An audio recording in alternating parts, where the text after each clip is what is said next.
Hey everyone, this is Jamie Overholt, Senior Leader of Atwell Revival Center in North Canton, Ohio. We're talking about discovering your gifting, discovering your callings, maybe would be a better term. And today I want to point to how to discover your calling. How does that happen?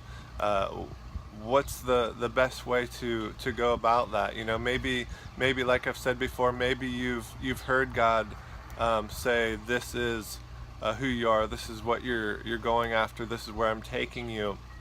But then there is, like we talked about last time, there's that timing thing, and so, you know, and even the call, I knew personally since I was a really young boy that I was called into ministry, but it didn't for me, it wasn't a specific, you will be this, and this. It wasn't so crazy specific that I knew exactly what it would look like. It was just a real general sense of knowing that this is what I would be passionate about. This is what I was passionate about. This is what I desired as far as just being in ministry. And that can look like so many things, obviously.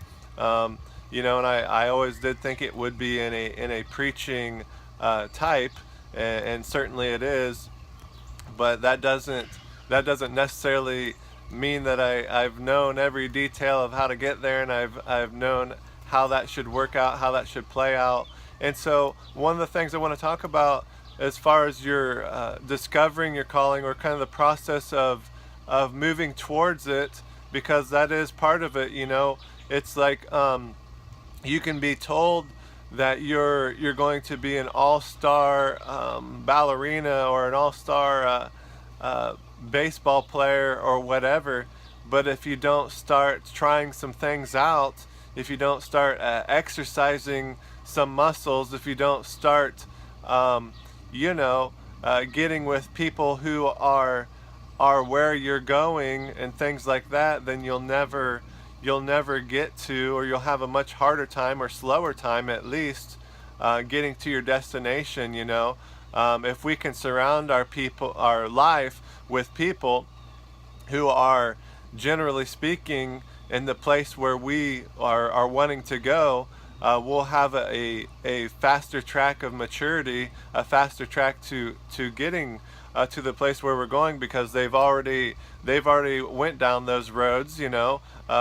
Maybe not exactly the same roads we'll have to travel, but like in roads. And so, part of it is, if you want to fulfill your call, you want to live out your destiny, you want to get to that place where you know that God's already spoken.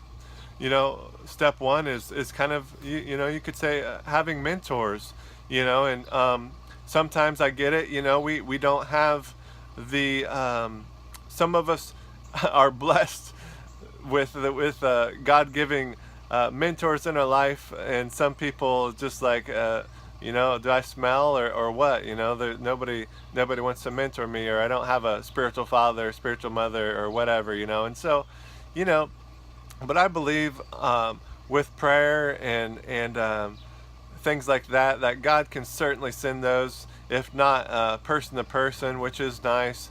If not that, there's plenty of people out there on YouTube or the internet or books or some sort of media that we can really glean from and get going where we need to go. And so people, God put people in our lives for a reason. And so if you want to get to the fullness of your calling, if you want to get to the fullness of your gifting, then you have